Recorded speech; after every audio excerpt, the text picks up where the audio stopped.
Appreciate you all coming. My name is Sarah Nolan. I am the HealthySteps manager at Rady Children's Hospital in San Diego. And I am excited to share with you all about our HealthySteps program that we have. I've been able to really see firsthand the impact that this program can have on families. I started my career with HealthySteps as a HealthySteps specialist in a real rural community in northern Arizona, and more recently, I came to Rady Children's and we started HealthySteps in 2018, beginning of 2019, with a grant from First Five Riverside. I'm excited to share about the model and really the power that I think it has to change the trajectory of young families' lives. We're a small group, so feel free to come off mute and ask questions or comments. I'm happy to make this a conversation. So.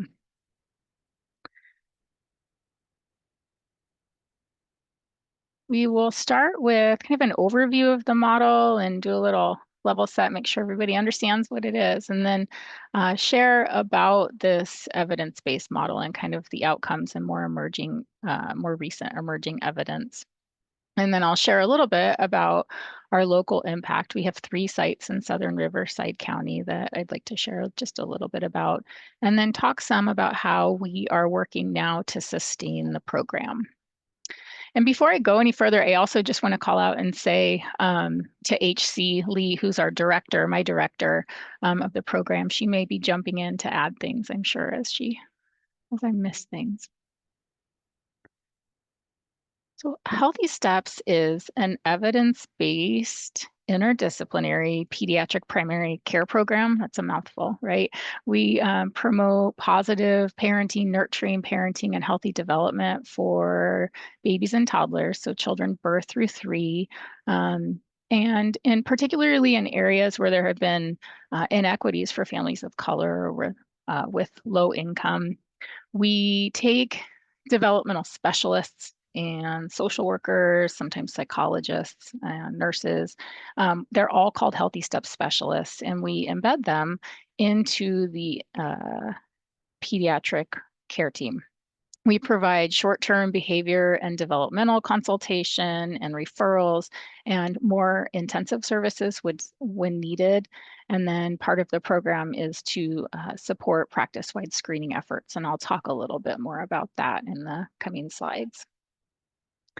I think HealthySteps specialists, it's really the impact is our ability to use flexible strategies that allow us to adapt and really innovate while maintaining fidelity to the national model.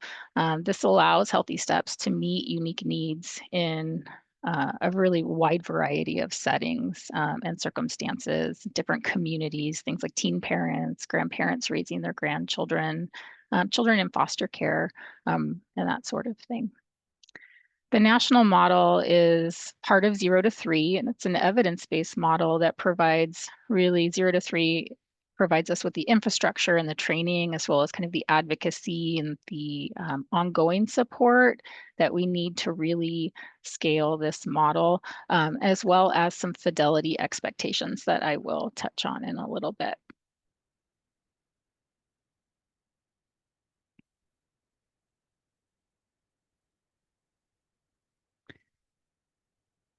So I think the secret sauce of HealthySteps is really where it happens. It's what makes HealthySteps kind of unique and effective is the fact that it happens in the pediatric office.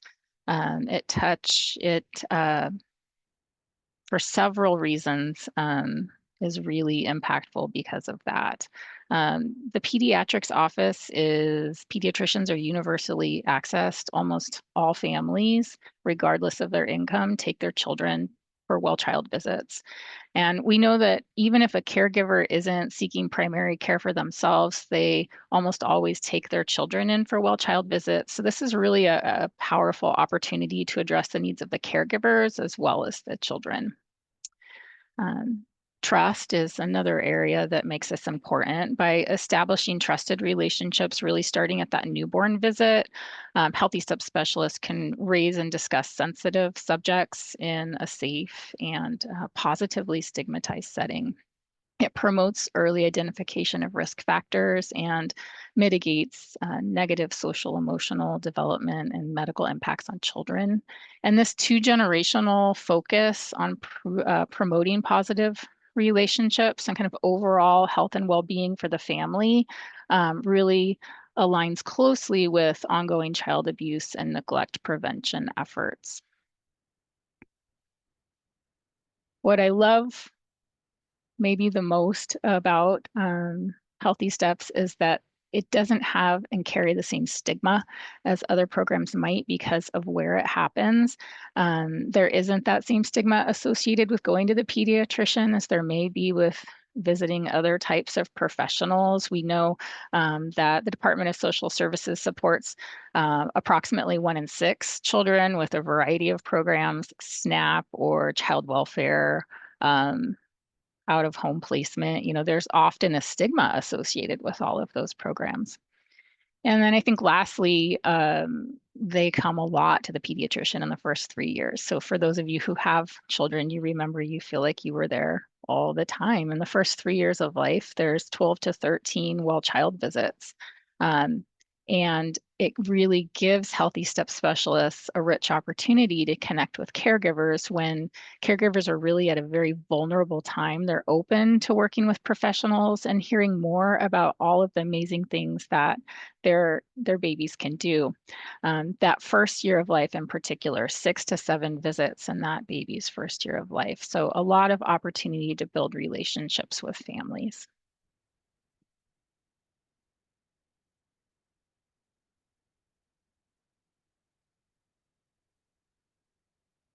So Healthy Steps supports families with kind of 3 what we call tiers of service. That kind of top dark blue tier 1 service are universal services for all children, all families in the practice. So every family in our Healthy Steps practices with a child birth through 3 receive these tier 1 services. And kind of at the core of the tier 1 services are screenings that happen for the child, the caregiver, and the family on a screening schedule over those first 3 years. So families aren't getting all of the screenings every single time, but they're really paced throughout the child's first 3 years so that they're always getting some sort of a screening. We do child development and social emotional screening and autism screening for the children. We do regular family needs screenings for the family, looking at social determinants of health and other basic family resource needs. And then maternal depression screening for the mothers, really focused on that first year of life where we're screening for maternal depression and anxiety.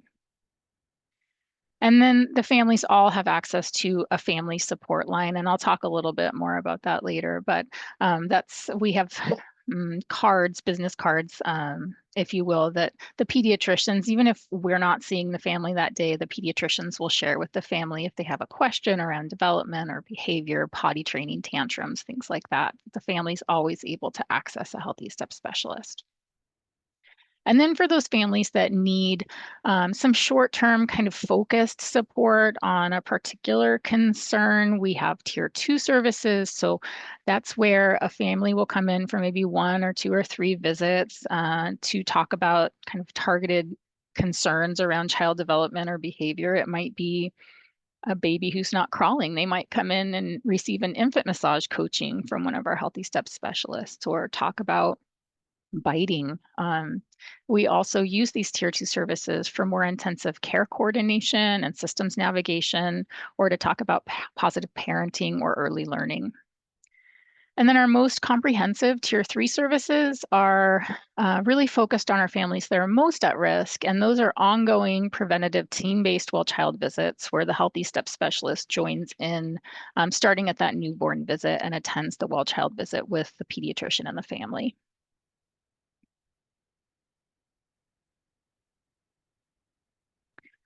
The HealthySteps model consists of kind of these 8 core components that are stratified by family needs, and that allows families with more intensive needs to receive more intensive services. The HealthySteps office monitors fidelity around these 8 core components. The first 2 are around screening, with the first being centered around child screenings for, like I mentioned previously, development, social, emotional, and behavior screening.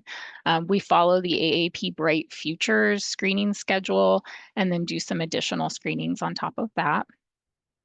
The model requires us to screen for family needs. And so that includes postpartum depression, looking at risk and protective factors like intimate partner violence, substance use. We do a lot of work around social determinants of health because we know that whatever is going on for the caregiver is also going on for the child. We require that, like I mentioned on the previous slide, that our sites all have some sort of development support line. At our clinics at Rady, each of our specialists have a dedicated Rady cell phone so the families can text or call when they need anything. We also leverage our messaging within our electronic health record a fair amount with families, and so that families are always able to get a hold of their specialist if they have questions or concerns. If they call and it's a medical related question, we just help get them connected to the office to a nurse or an MA, or support them in messaging their doctor. That support line, I think, is important.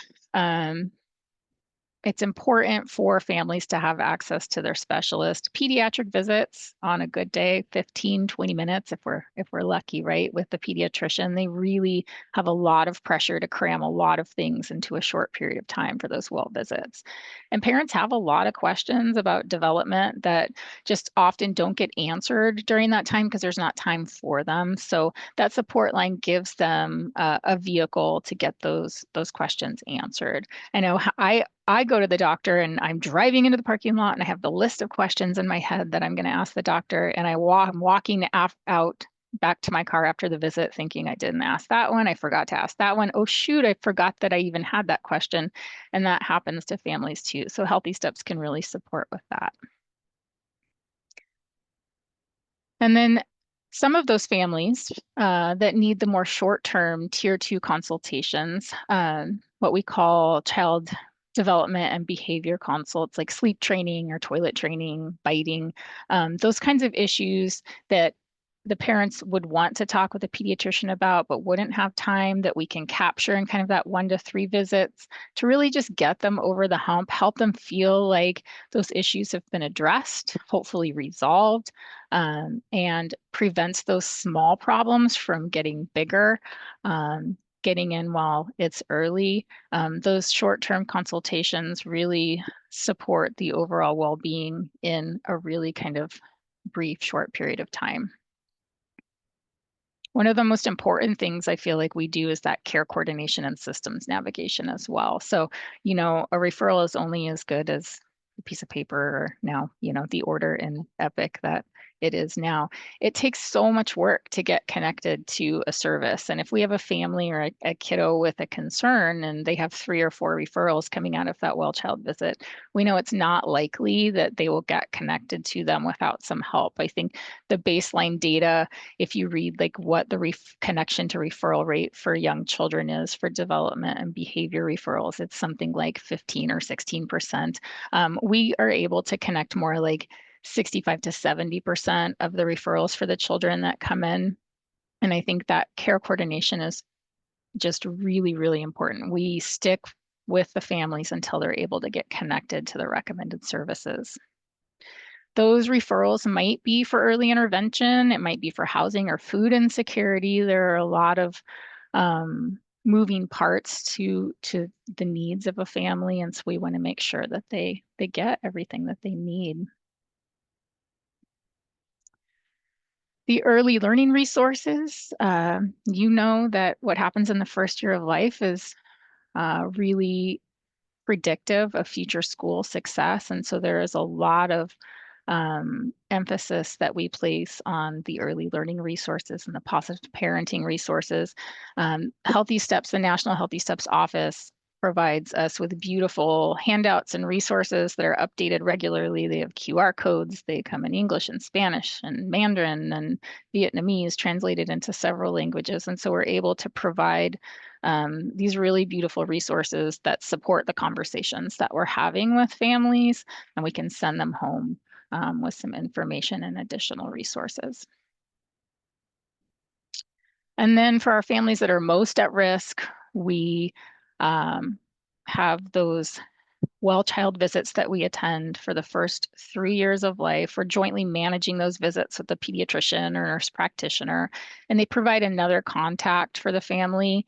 And often that Healthy Steps specialist ends up serving as kind of an advocate and a go-between between the family and the pediatrician to discuss concerns or ensure that there's continuity of care. So one of the things we'll talk about when we get to the kind of evidence piece later on is that Healthy Steps practices are more likely to have, or Healthy Steps families rather, are more likely to have good continuity of care. So they're coming back to see the pediatrician at the same office, not hopping around to different offices in the community.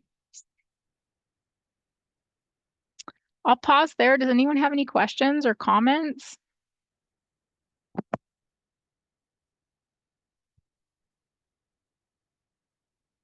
No?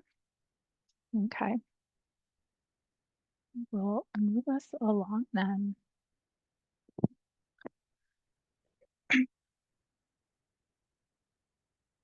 So really at a time when babies' brains are developing most rapidly, Healthy Steps brings focus to the important skills needed for families to help foster their children's healthy development and well-being. This leads to improved outcomes in areas where we know there have been persistent inequities for families of color or those with low incomes or both. And these are really the areas where Healthy Steps can support the most. We're going to talk about each of these areas more specifically in the coming slides. I want to share a little bit about the outcomes and the evidence.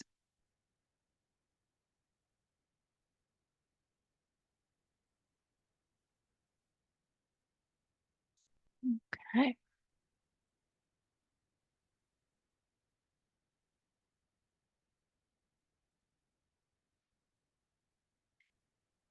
Okay. So Healthy Steps started in 1995 with a grant from 0 to 3. They had 2 sites that were piloted and included a national evaluation or an evaluation, a randomized control trial that was completed by Johns Hopkins School of Public Health. And at that point, it was really there was evidence that was kind of the sorry, I lost my train of thought there. That was really the start of kind of the evidence base for Healthy Steps and really got it kind of launched, sort of launched. It didn't really have a strong infrastructure at that point in the late 90s and like early 2000s. So over those couple of decades, the network grew slowly with that limited kind of national infrastructure. It was housed at Boston University over that period of time. And the states that had early childhood funding, like I came from Arizona, where there was the first 5 equivalent First Things First, and they funded the Healthy Steps work that we did. And similarly, like in Illinois and North Carolina, where there was some early childhood funding, there were Healthy Steps kind of taking off and springing up, so that by 2015, there were about 74 sites across the country. In 2015, 0 to 3, Boston University kind of passed the torch back to 0 to 3, and 0 to 3 became kind of the parent of Healthy Steps. And they received a large gift from the Blue Meridian Group to scale with the goal of scaling Healthy Steps nationally. And so they really hit the ground running in 2015. They've had several implementation studies going on since that time in 2015, and it's grown rapidly. So at the end of 2024, there were 315 sites across 25 states, Washington, D.C., and Germany.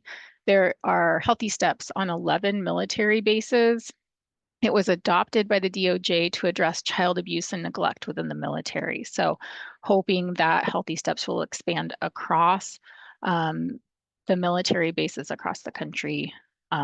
And in California, it's really taken off as well. There's now more than 30 sites in California, and last fiscal year reached about 55,000 children. So we're going to talk a little bit more when we get to sustainability about why it's growing so rapidly in California, but it is. So all good things.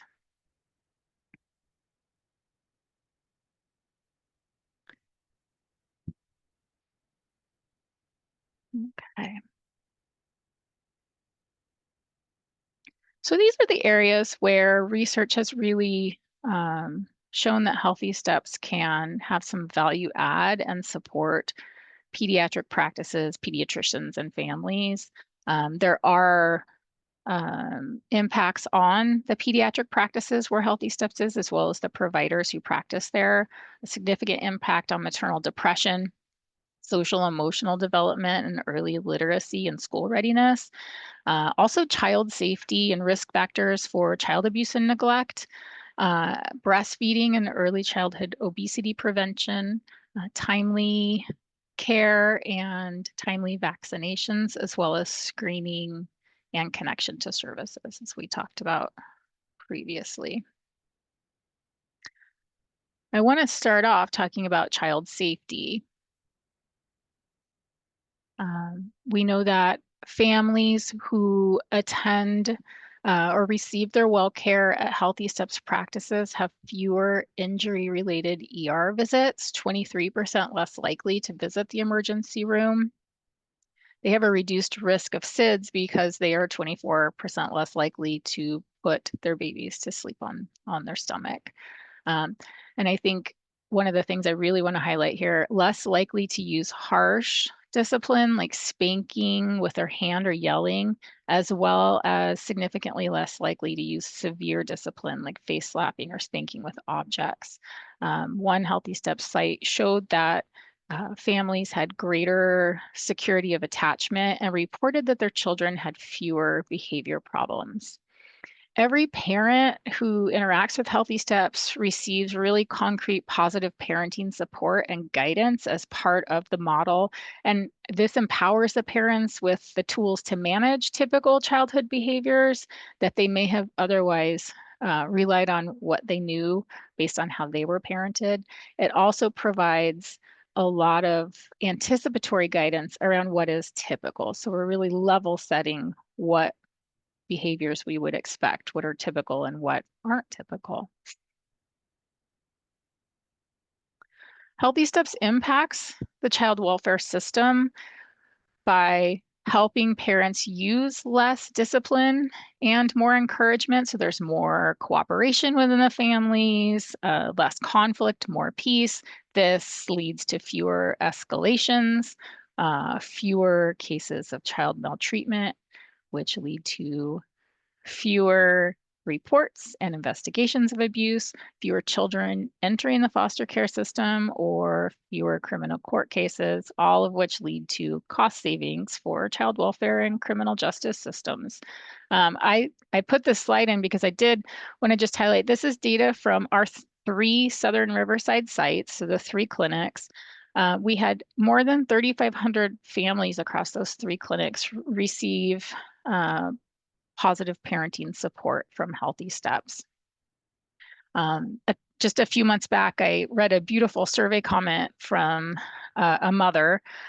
She shared that I was able to get a better understanding of why my child was behaving a certain way and also get solutions. I like that I didn't feel like a bad mom for admitting that I was feeling frustrated with all of the tantrums and the screaming. Sometimes it's hard to speak up without getting mom shamed. I think that comment really speaks to the trust that we're able to establish with families, that they feel safe enough to share what they might not otherwise feel safe sharing.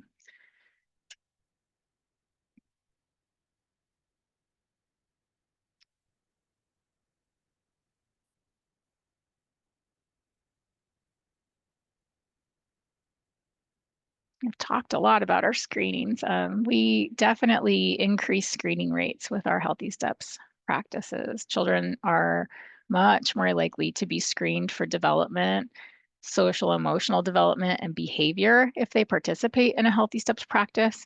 In my experience, pediatricians do a pretty good job of screening for development. That's a screening tool they can bill for. They know they can bill for. They want to make sure that children are walking and talking on time. But I think really a lot of the value add that Healthy Steps can bring with the screening is around, one of them is around the social emotional screening, because that's something that doesn't really seem to be happening as a practice widely.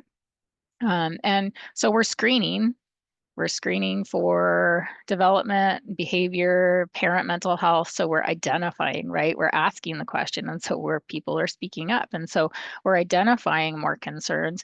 And that's where that care coordination and systems navigation becomes so important. So if we're going to identify the concern, we want to make sure that families are getting to where they need to go. So we're helping them get there. And we see Healthy Step sites having improved connection to services as well.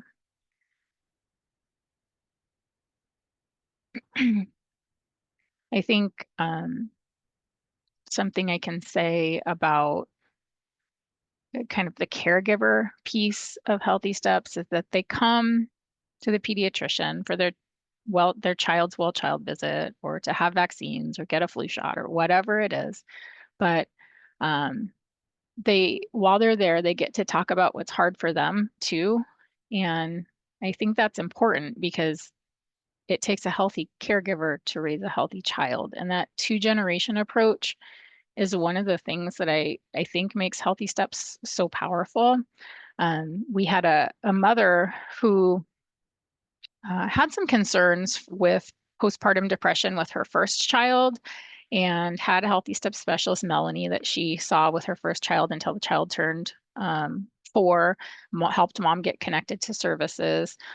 She came back with her second child, and after several visits with Melanie for the baby, mom shared that she had been traveling an hour and a half. They had moved away from the area, but she came back to the practice to see Melanie, that she wanted to make sure that she still had that support and appreciated that. And so I think that speaks volumes for a mother who's going to travel with 2 small children to see their Healthy Steps specialist. Thought that was really nice.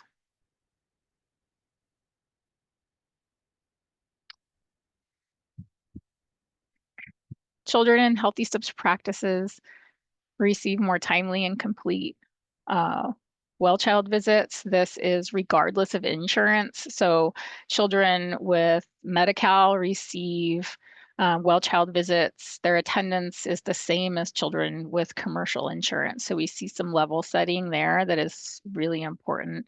Children in Healthy Steps practices have more timely and up-to-date vaccinations and better continuity of care. So they're coming back to the same clinic, they're seeing the same provider, and we know that that's very important as well.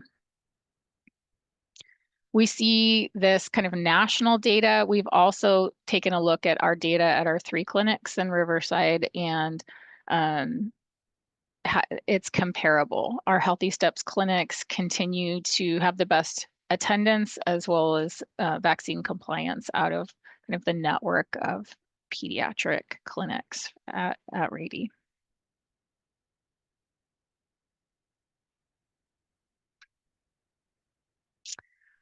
Mothers in Healthy Steps practices feel more supported to breastfeed, and they breastfeed longer. And children in Healthy Steps practices have lower childhood obesity rates at the age of 5. So we see that anticipatory guidance really coming into play here around child nutrition. So we're talking about delayed start of solids, and not putting soda in bottles, and what a healthy snack looks like, and Cheetos aren't a snack, and things like that, really contributing to this metric.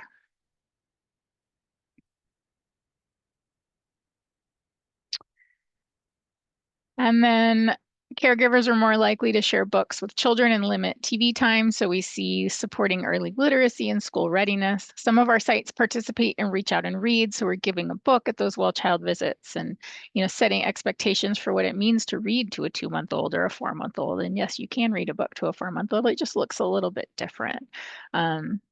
So that really helping families establish those routines around early learning and reading are part of what we do.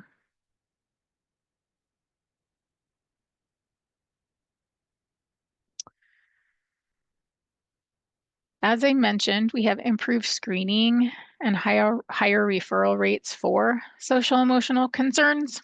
Parents, caregivers have a better understanding of their child's development, what we would expect to see, what is age appropriate. That anticipatory guidance is allowing them to really match their expectations with what their child is capable of doing at any given age.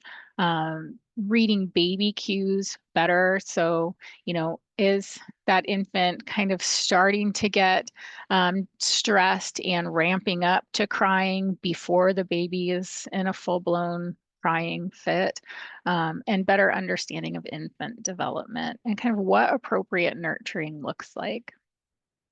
So that leads to overall better social emotional development as well. I think it's really that level setting and kind of creating realistic expectations around child development that makes this really powerful, and that anticipatory guidance.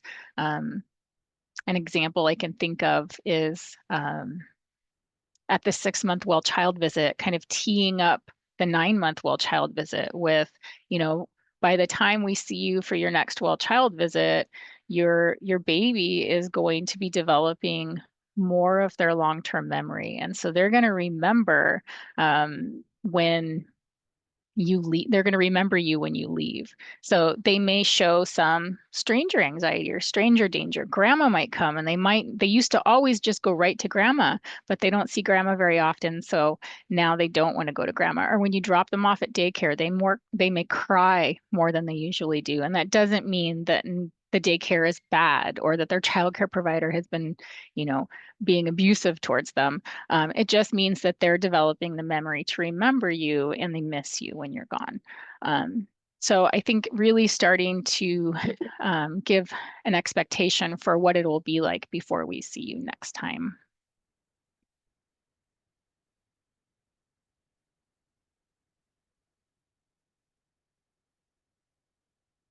Of course, maternal depression, we have improved screening rates, which means we identify more mothers with postpartum depression. So we need to get them to where they need to go. Moms are more likely to share their symptoms with HealthySteps specialists because we're asking all the time. We start at that newborn visit with like cueing and keying, like, just kind of teeing up that we're going to be talking about postpartum depression and anxiety when I come in here. So, before we see you next, you're going to have some big hormonal shifts and mood swings. We call those baby blues. And by the time your 1-month well child visit comes around, you're going to start filling out a depression screening. And we're going to do it again at 2 months and 4 months. And they may not be ready to talk about it at 2 months or 4 months, but maybe by the 6 months. And so we're doing a lot of normalizing of the screening, talking about it so that if it does become a concern down the road, we already have that established relationship and trust. So moms are more likely to share, and it's easier for us to get them connected to services. We know that mother and father caregivers' well-being is so related to baby's well-being. We had a mother who by 4 months old had some real significant postpartum depression, and her baby was diagnosed with failure to thrive, just wasn't gaining weight. The pediatrician called in HealthySteps specialist. We did some screenings. We helped the mom get connected back to her OB for medication, got connected to a therapist in the community that specialized in perinatal mood and anxiety disorders. And by the 6-month visit, the baby's failure to thrive diagnosis had been resolved. So I think, we think about social emotional well-being, but also the physical health of the infant is impacted by the caregiver's mental health. Just an example, extreme example, but an example of how important it is to intervene early and to address the needs of the caregivers.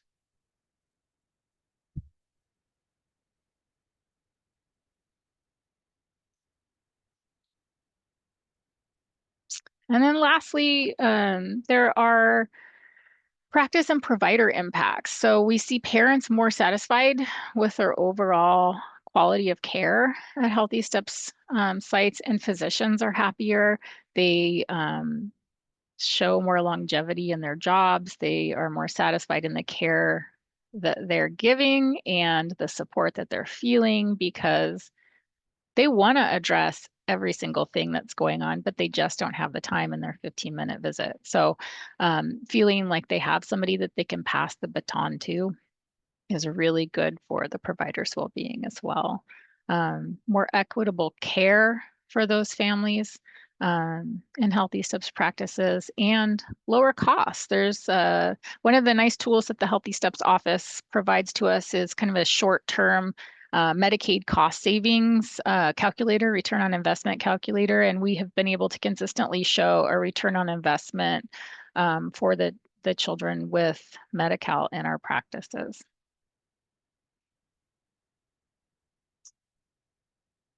Questions, thoughts, comments?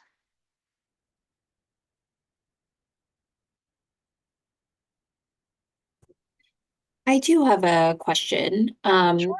My name is Min. I'm with the Los Angeles County Office of Child Protection. We're a separate agency from the Department of Children and Family Services, but we work really closely with DCFS and a lot of other county departments and partners in our children and youth system of care.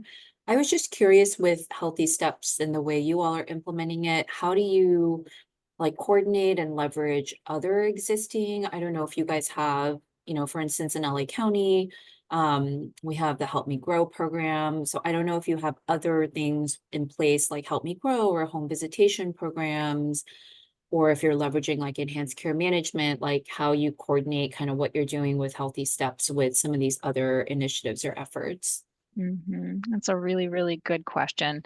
I think that's something we're starting to look at in Riverside County, is building more of that system of care. We do have Help Me Grow that we partner and leverage with to help with some of that care coordination and home visitation for our families that have CalAIM. And so we're lucky in that our home visitation programs are also funded by First Five, and so we have a good partnership there.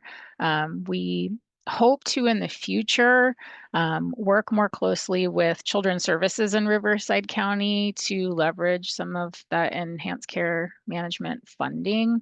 I think one of the ways that we can be sustainable is to blend that kind of CalAIM funding, enhanced care management, and the dyadic benefit that we'll talk about in a little bit.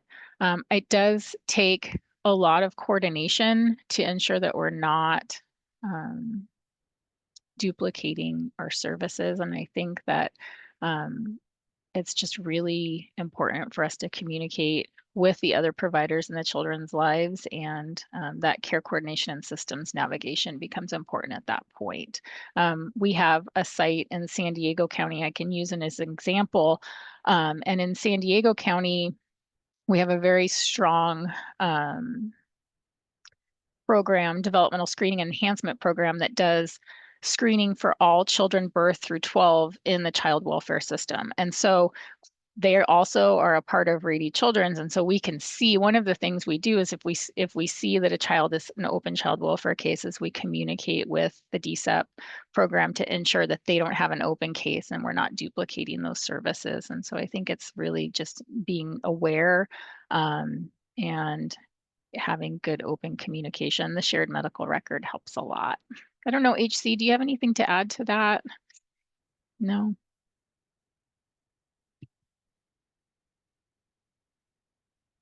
Okay. Can I just add a follow-up question to that? Um, Sure. so if a child that would have an open child welfare case and had like a public health nurse assigned to, kind of provide oversight to that case, would the Healthy Steps specialist work with the PHN, or would they not take that case? I think that would be, I think if there were a PHN that was already navigating the development and the behavior and the family needs, and we would defer to that. I think, we do have children with enhanced care management within the hospital, and we defer to them. We'll pass the baton to them because they're providing a higher level of case management at that point. What we don't want to do is give that family another human. So if you have a public health nurse or somebody going into the home, they have that relationship, they're checking in on the whole family with frequency, then we would just partner with that home visitor or that public health nurse to get updates so that we knew what was going on, and or the family so that we knew what was going on, and kind of vice versa as well. It's a good question. That makes Thank sense. you. I was curious about the overlap with ECM as well, so that makes sense. Thank you. Yeah, absolutely. I think the goal is to give the family one human, right? One point of contact. Right. And Even with ECM, we're concerned about like adding an additional person. And so, I think this makes sense in terms of prevention and in terms of maybe family maintenance for kids who are going home and maybe won't have all those people involved forever, but to have the continuity of care there. mhm, yeah, absolutely. Thank you. Anybody else? It's great questions. Okay. Couple of, I like my parent quotes to share, and I think you don't need to read these verbatim, but the first one is around Healthy Steps mom who had a specialist she'd been seeing for a couple of years and never leaving the doctor feeling so seen and heard. That resonated with me because that's what we want to hear. We want parents to feel like they're seen and heard. And the second is from a military mom who really appreciated Healthy Steps because she moves around. She lives away from her family, and it's nice to not feel like she's doing it alone, that she has someone else to partner with when she has questions or needs support. So I think those are ways that I have a real soft spot for our TRICARE families in Southern Riverside because we're so close to Camp Pendleton. We give a lot of support to military families, and that's, I think, a real important need that we fill in that area.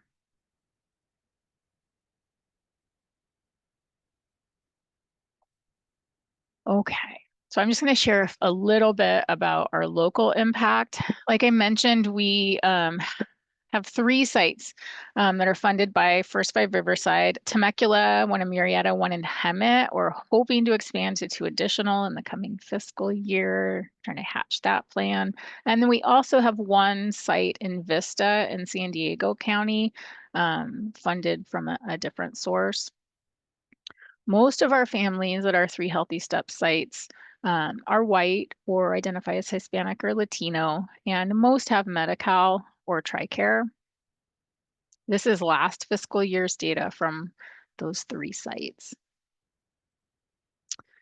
So we screened last fiscal year more than 4,900 children for development, and that's great. What is shocking is that almost half of them had at least one concern in an area of their development. That's a lot of kids with developmental concerns. And so some of those kids will need to go on to higher level services, and we'll help them get there. Some maybe we can give some coaching and guidance with those tier 2 consultations so that we prevent the problem from getting to the point where they need speech therapy or OT or regional center. We did almost 5,500 social emotional.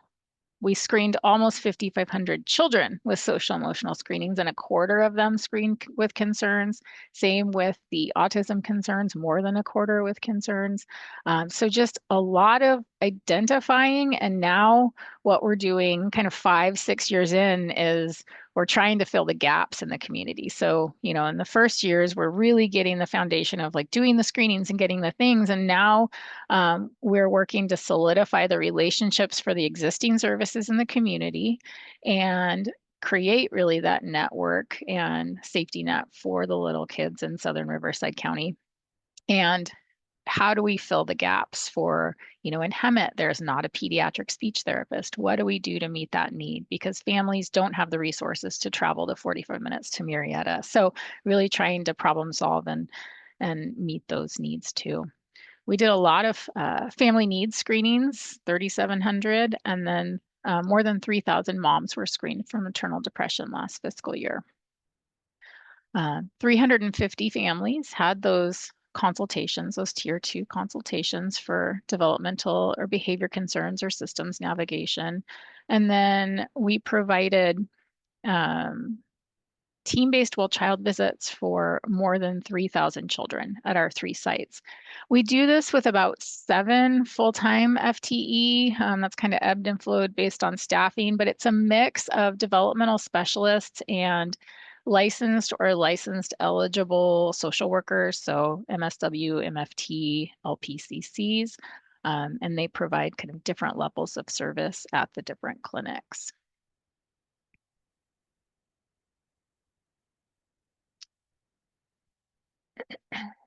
So we know that first 5 funding is plummeting, sadly.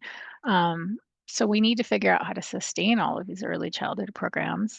I know that I'm preaching to the choir with this slide, but the return on investment is always going to be greater the earlier we invest. So prenatally with early childhood programs, we need to figure out how to get these prevention programs stable and sustained. California is leading the way in that, which I appreciate a lot. We have the existing grant opportunities to kind of get these programs started and use that funding to offset some of the cost of the programs, but we know that grant funds aren't ever going to fully sustain these prevention programs. So I'm going to talk a little bit in the next few slides about billing opportunities that we're using. And it sounds like you all are well versed on ECM and CalAIM funding. So maybe I could learn from you as we try to look and learn about that. And the pediatric office has opportunity to bill for these screenings as well. So screenings for the child as well as screenings for the family. So there are some sustainability options for the office as well. It's really, we're kind of in a ripe period of time right now to transform pediatric primary care. There's mounting recognition from payers about how critical it is to influence the child's earliest years and how important that is on their development. And, with the unsustainable rise in healthcare costs, it's really leading payers to focus on prevention. So I'm excited about that. I get real excited about prevention. Historically, particularly with behavioral health, payers didn't pay unless there was a problem. With a newer Bend-A-Cal benefit that I'll share on the next slide, health plans are starting to pay for prevention through this dyadic care team-based well child visit that was based on the HealthySteps model.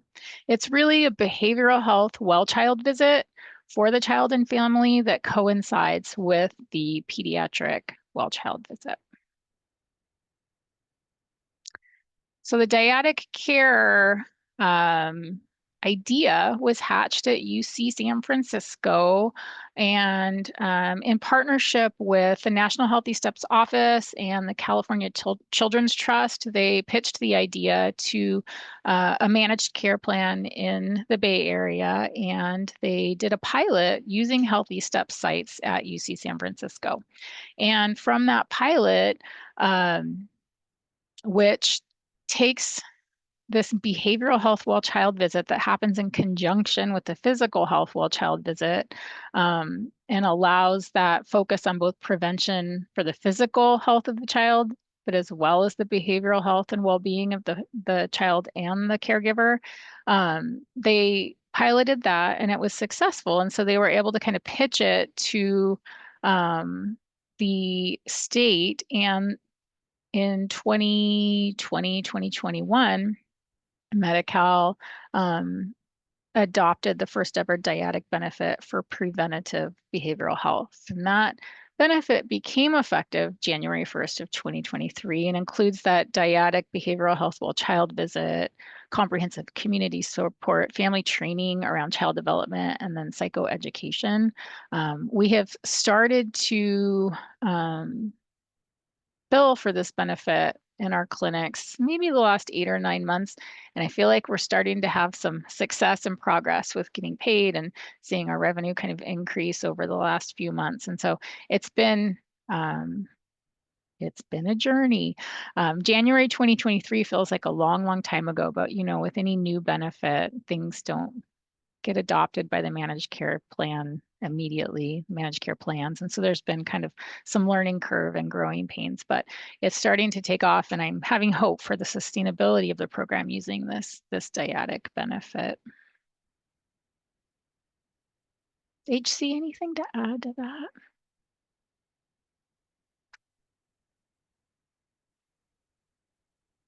You're not going to. Oh, it took me a long time to unmute. I'm sorry about that. I think I'm curious if anyone on the call has had an opportunity to share at all about their experience with kind of the Healthy Steps programs, and then also their experience with billing. Just not sure who's on the call, if these are folks that are just interested in the program, or if we have any current sites on the call. Hey, it's Kristen from Early Explorers. We had like a pilot program with First Five in conjunction with Healthy Steps to kind of help parents get some extra parent coaching outside of their one-on-one times at the pediatrician with their case super manager, or they're called developmental specialists, right? Okay, yeah. And the families, I love Healthy Steps because it helps close the loop, and that's like the biggest hindrance.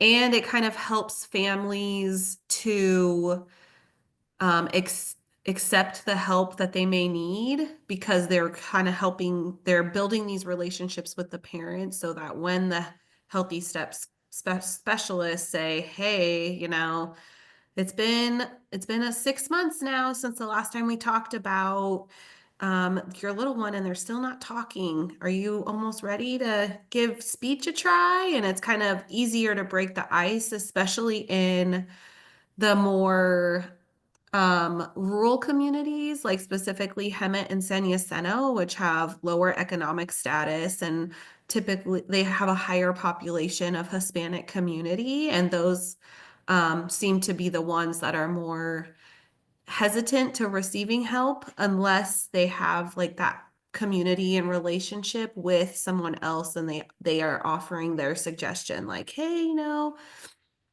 pressure, but kind of a little bit of pressure. Like, we only have this certain amount of time, and they're educating the parents as they're coming to the meetings or to their appointments. So it's not only educating parents, but it's also like, again, closing that loop. And so with some of the families I've had, it's helped them to get into speech therapy or into the regional center, or even to get assessed for autism. So love it. Thanks, Kristen.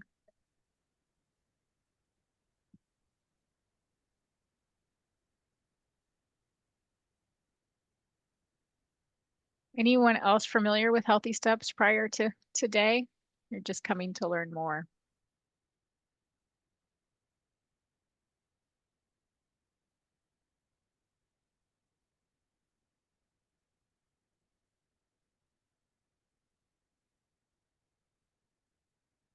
Well, hopefully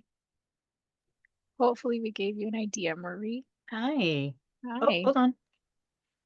So I had heard about Healthy Steps. I'm First Five Merced County, and we do have maternal wellness here, and we have Help Me Grow, and we do have our family resource centers. But as a mom who used to be on aid and my children were born under Medi-Cal, I'm listening today and I'm just like, oh my gosh, like my daughter was born in 97 in 2002. I'm just like, this would have been amazing when I was having my babies, right? Yeah. Because moms do experience all of this stuff. And now I say parents because dads do too, like Yeah. indirectly by being with mom, right? And so it's just like, I'm glad that it's come as far as it has come. My youngest is neurodivergent, and so his diagnosis kind of manifested itself in early child care, and the pediatrician wasn't even part of it. I actually brought information to her office so that she could document it in his file. But it's very interesting how that happened. But I'm just really proud of First Five, for one, in funding this type of work, and the state of California for making this available to parents. One of the reasons that I came to First Five, and I've been here 7 years, was because I had an amazing experience, not necessarily with the pediatrician, but there were so many services that I was afforded through my childcare provider, that kind of went through different systems, to see this manifest itself over the course of time that you had started it's amazing. I really loved learning more about it, and I hope to learn more about it in my community. I will definitely be looking to see if we have anything like this. We may not, but thank you so very much for your presentation, Sarah. It was very enjoyable. Thank you, Marie. And don't hesitate to reach out to me if you have questions, or healthysteps.org, I think is my next slide, also has a really nice website full of resources as well. So I Perfect. remember taking my first baby home and looking at the nurse and just thinking, you're not coming with me. What are you doing? You only know what you know. So yeah. And like I said, mine was neurodivergent. Well, both of them, like they cried. They had colic and they Mhm. cried and cried. And so for me as a mom, mental health, brand new babies, first baby, I was Yeah. just like, oh my gosh, I'm terrible. But luckily I learned about white noise. So And little, you I were your own literally healthy had, step specialist. I'm like old school, old school. Like I had a cassette, I like taped the white noise and fell asleep holding on to the carrier so the baby wouldn't fall. It was Survival. hilarious, but I'm Mm. glad that we have this for new mommies now. Oh, thank you.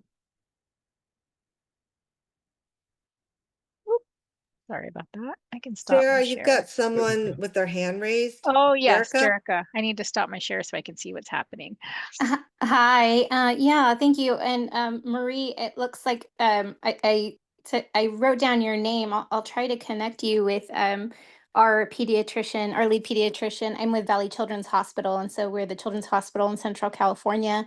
And like I said, as I'm part of the Child Advocacy Center with the hospital, so not necessarily primary care, but as it relates to prevention, I'm very interested in this model. So thank you so much for the great presentation and information. And I plan to talk with Dr. Sosa about it, who is our lead over the pediatric programs throughout the Central Valley. And Maria, I was mentioning that I'll connect you with her because, as you know, we have our pediatric primary care in Merced. I apologize for interrupting, Jerica, but It's okay. we are connected with Dr. Sosa. Like I have sat Oh, around the table for trauma-informed care, yeah, she's the practice amazing. grant, and then also Dr. Sosa is going to be our champion for Help Me Grow, the regional. Excellent. And Yeah. so thank you, but we definitely need to connect Yeah. regardless, right? Yeah. I mean, But this sounds like and right up her alley. I'm sure you agree. right there. Yeah. Yeah. This sounds right up her alley, doesn't it? She's So amazing. She's amazing. she is amazing. So I plan to send some of this information to her, and from the prevention perspective, again, thank you. To the presenters. I did have a question regarding your care coordinators, or I'm sorry, I forgot the title, the specialists.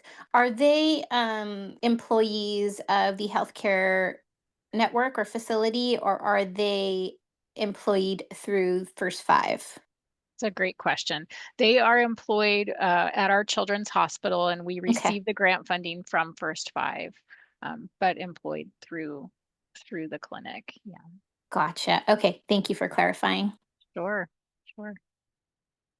Yeah, and if anyone wants to learn more or has interest, reach out to me. I can connect you with California has their own whole human that helps promote Healthy Steps growth, and her name is Christina Negrelli, and she's very responsive and would, I'm sure, be happy to walk you through any kind of scenarios or questions that you had. I'm happy to help as well. But